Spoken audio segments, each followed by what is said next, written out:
Yeah, we said it in the press conference that we knew that this was going to be a difficult match. We knew that Miami has quality players, and they were going to be up to this match because of the energy of the stadium. They've been here for a few days, so they were able to stay together. So they brought in a good challenge. I think the game was a type of grind game, but ultimately we were able to defend very well. We're able to create some very good moments offensively.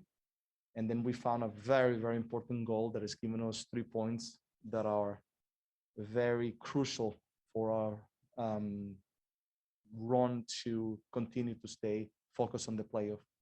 So very proud of this group. They continue to show that whoever we put on the field gives what we need at all times. So we just have to make sure that we continue. Now we're going to have a break of 2 weeks to get guys recover. Some guys are going to go with the national team. But the most important thing is to come back with the same mentality and continue to move forward. Thank you for that. We'll begin with questions here in the room. Adam Luna, go ahead. Yes, Gio. Congratulations on the win. And I have a couple of questions. Do you feel like the subs tonight worked perfectly for you? And the second question is, Andy Polo, what's his recovery time, and when we be seeing him training with the group? Thank you first for the good wishes. And you know what happens. I mean, the substitutions become the right ones when the guys that come in do their job and they're able to execute what they're supposed to. And in the case of the guys that came in the Escola coming in his first touch, being able to score, of course, I look good. But in reality is the players are ready to play. So whoever we would have put in, I believe that they would have get the job done. And this is, I think, an important part of this team right now, that everyone wants to play, but everyone wants to help each other to achieve what we're looking for. So I thought that the guys that came into the game today did a very good job. Thank you. We'll go next to Will Conlon. Gio, can you give us your thoughts on the events in the NWSL, the protests surrounding the club right now? Obviously it feels good coming off a big win to close out this section of the season, but this is something that's forefront on everyone's minds right now. I mean, it's a lot in there, and disgusting news. I mean, first of all, the relationship as a coach with your players, it's sacred. I mean, that's the most important thing. The trust that you have in the locker room with your players is extremely important. And everything that has come out is just, I mean, very difficult to read. The reality is, I think it's important that women speak up, that something's been said.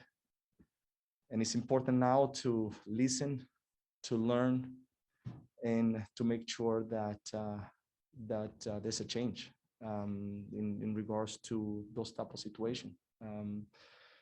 And we all feel for all those people that we're part of, and it is very difficult to speak even, but we're in support, and that's what I can think of, because there's so much you can say in regards to that. Just discuss the news, but we are fully in support. All the players, the coaching staff, we're fully in support, and the important thing is that we have to learn from it, and that's it. All right, Gio, we're going to take it over on Zoom now. Can you hear me okay? I didn't hear. Can you hear me okay, Gio? I'm good? If I can hear, yeah, I can hear. I'm sorry. Oh, you're okay. We just have a couple more questions online now for people that are on the Zoom call. We'll start with Sam Spiller. Hi, Gio. Congrats on another 3 points today. During the first half, the team really struggled to create offense. What was the attacking game plan in that first half, and how did you adjust going into the second half? Yeah, I agree with you. I think we struggle a little bit to, even though we had moments and we created a few opportunities to score. I agree with the fact that we didn't have that fluidity in the final third to be able to be more dangerous. I thought our build up was decent, but we didn't do some of the things that we should have done in the first half. Our switch of point of attack wasn't enough. We tried to play on the same side many times. Sometimes the decision making when we saw something in front wasn't at the right time. In the movements, we're not in correlation one of each other. So that's why I thought that even though we did have some good moments in the first half, we still could have been better. And that's why actually we spoke on the locker room to make sure that we did certain things better with the ball, to make sure that we found, the switch, that we find those packets that we didn't utilize in the first half, that we got in behind them, that we brought the lines a little bit higher to make sure that we can get inside the box and put crosses a little bit closer inside, closer to the line, that were more dangerous. And we saw that in the second half. The second half was very different. We practically played the entire match on the opposite side of the field. The challenges in the second half were different because they were more about preventing defending and making sure that when we were high up on the field, we didn't allow them to be able to get in good areas to attack us. They did a few times. But overall, I thought that was a very, very mature performance. We hold the score 0 against us, and we found a moment to score, even though in the second half we did have a few opportunities to score. All right, next we'll go to Caitlin Murray. Hi, Gio. I just want to follow up on the question about the NWSL. In light of the scandal involving, a shared front office between the Timbers and the Thorns, I'm wondering if it's something you address with the Timbers players, if you talked about the situation coming into today's game. Definitely. We have had conversations with the players. We explain the situation. We make sure that everybody's aware.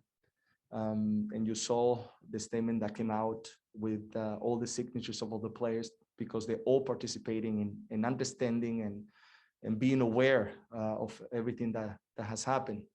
And there's more things that we are looking to organize from our part to connect with Thorns. There's many things that already have been in the process to that, because as I said before, this is a moment in which we have to listen, we have to make sure that everybody's aware, and there has to be a learning part of it to make sure that these type of situations don't happen again.